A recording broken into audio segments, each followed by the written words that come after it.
Hi guys, I hope you're doing well. Sorry if I look yucky. It is hot. I don't know why. It's just extremely hot. We haven't had rain since we got back in Davao, and so we're looking at almost 2 weeks now of no rain. And it's the rainy season and it's just extremely hot. And yeah, so we all look yucky and feel yucky. Even my glasses look yucky, guys.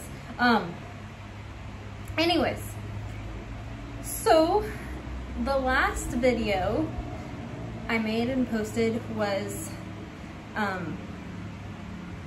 Miss D's first time going to the eye doctor. And this is something I want to document. I want to document her medical journey as much as I can. One, for us to remember.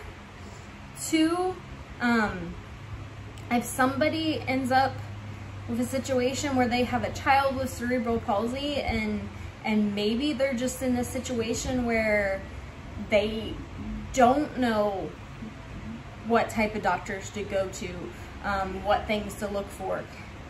If there's any way that we can help others. I am a firm believer that the Lord gives us the circumstances He gives us to honor and glorify Him, and to help others that might be going through that. So that's how I feel about my own journey with cerebral palsy, and that's how I feel about Miss D's. Now, I'm not gonna share like things that she'll look back and be like, Mom, why did you share that, or whatever. But I do just want to share like my thoughts and how I process, and just kind of just the different steps we've gone through. So I want to preface this with, we have not done the steps in the order that we probably should have. We got her in the middle of the pandemic. She came into our home in September. And when we had past fostered children, we would take them in for a checkup and get shots and things. But in September, everything was so locked down and everybody was so afraid. Our first thought was, we don't want to take her into a hospital unless we absolutely have to, because we didn't know like how they were controlling people coming in and out of the hospital, and if it would have been safe. So Miss D has yet to see a pediatrician. Need to get to that. So that's on the list. But when we first got her, we knew and understood that she was coming to us with some type of CP. So before she came into our home, I got a hold of the local, at least at the time, it was the pediatric, local well-known pediatric hospital that did things primarily with left palates and limb issues and things like that. And so I was like, this child is coming into our home. Would she be somebody you'd be willing to see? Can you help me with this? Because she was coming to us with no medical history. And a lot of times, unfortunately, that is the case. I don't know so much, I can't speak for the states, but a lot of times if you're in another country, and kids, whether they're coming to you from a poor situation where the parents have decided that they just can't take care of the children anymore, or whether it's an abusive situation or whatever, like a lot of times they just don't have that medical history.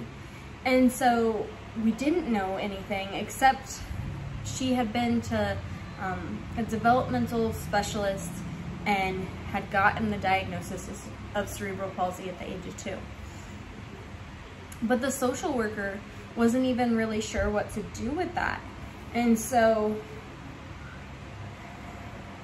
we took her to Cure, got some general answers, got her AFOs, her leg braces, and so that was really helpful for the time being, but we hadn't seen a neurologist yet until today. And I don't know what I was expecting.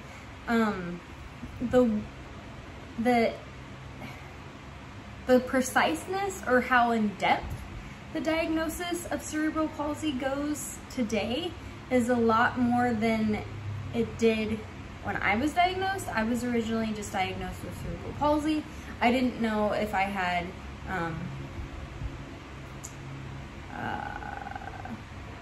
I didn't know what type I had, I guess. I can't even remember the type. But anyways, and so, but now, a lot of times they can diagnose what type, they can diagnose, you know, what level. Is it a 1, you know, not very severe, or is it a 4, pretty severe, like where they are. And so I guess I was kind of hoping for that, you know, some validation that we are doing everything that we can, and some guidance and direction if there was more that we should be doing. The doctor did a really good job. I will say this, one thing that is challenging in the Philippines, and I can just speak for the Philippines, but I've heard that this is also the case in other places overseas. So we were told that the doctor was in from 10 to 12. So we got there right before 10, and then we sat until 11:30. They have the offices air conditioned, but the hallways are not. And I didn't realize this. Poor Miss D was soaked. Like, her hair was all matted. I have one picture. Her hair was, that I'll show at the end. Her hair was all matted. It was just, she looked miserable. And I'm sitting there like, and I'm the one, you know, from Indiana where the weather fluctuates and everything, but I didn't look as yucky as she did. Fortunately, she took it in stride, but I'm just like, and then a good friend of one of my friends, she's a medical student here. She's an Indian medical student, and Dan had to go with Thomas to speech this morning. So I asked her, I said, would you mind going with us? Like, you know, if they sit there and say, we want to do this or that, like, I just wanted somebody there. And because sometimes you don't think of all the right questions, you know, sometimes it can be emotional, sometimes the child doesn't always want to cooperate. But for the record, Miss D has been wonderful every single time. And so it was just nice to have another person there. But we sat there forever. And I felt bad because she's the friend that went with us, because she's a medical student, she had a test this afternoon.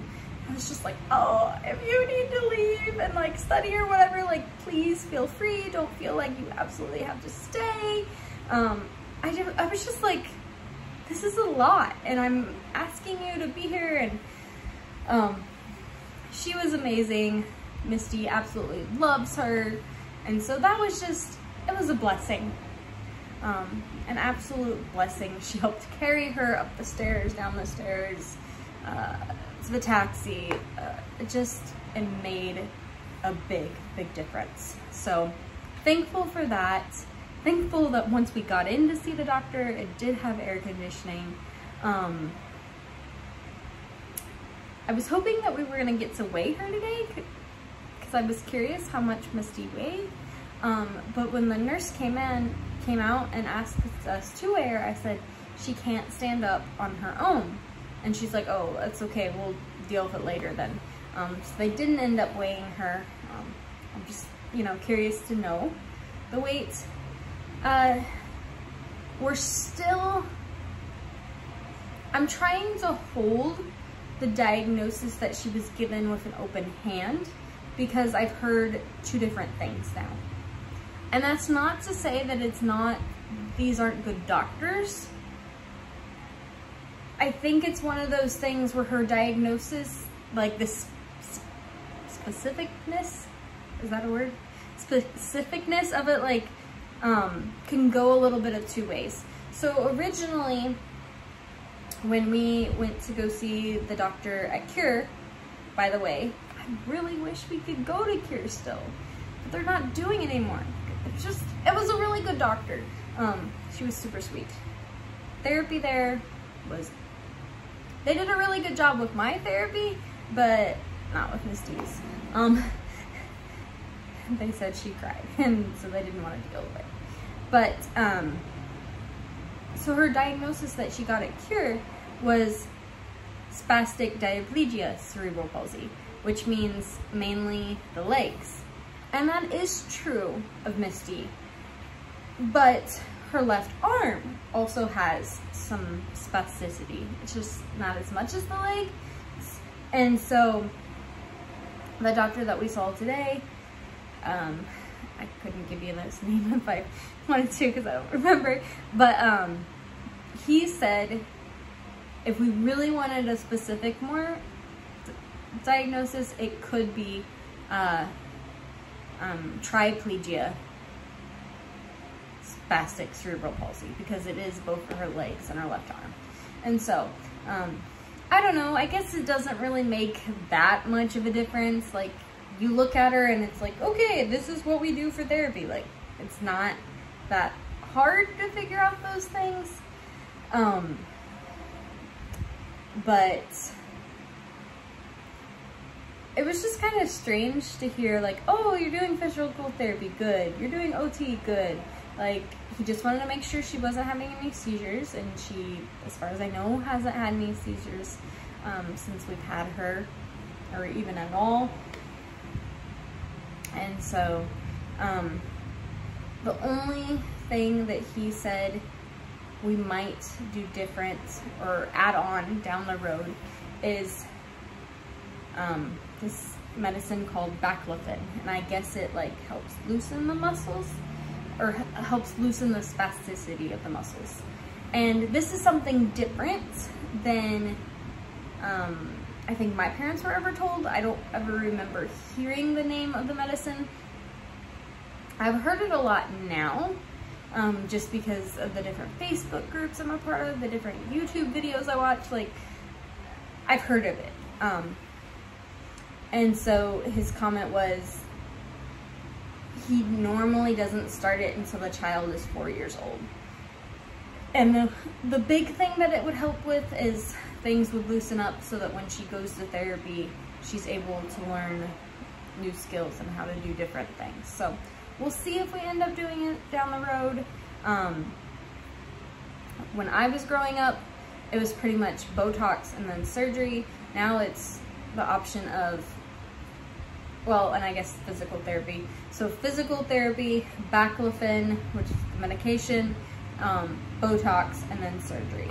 So we'll see what she needs down the road. He seemed pretty confident that a lot of what we're just dealing with is delay in care, and that she should be able to walk someday. He said it's hard to know if it'll be unaided, but if we can get rid of the spasticity and really loosen it up, she might even be able to walk unaided. And so that was just super, super encouraging. Now, again, I'm trying to take everything with a grain of salt and know that it's a possibility, but, you know, also I don't want to like put that pressure on her, like, because he said this has to happen.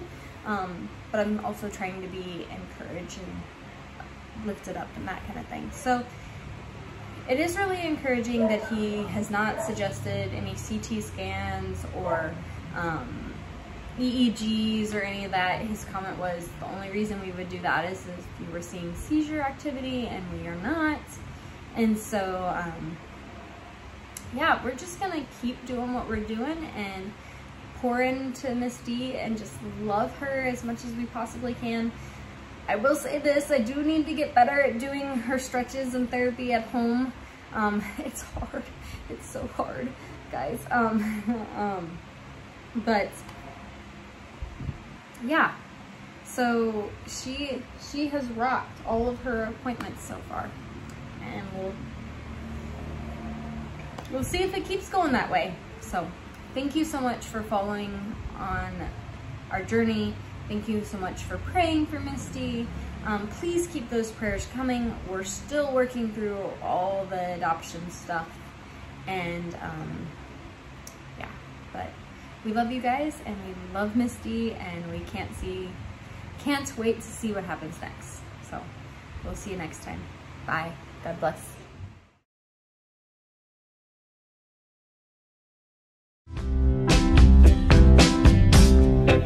Thanks for watching. Don't forget to like and subscribe.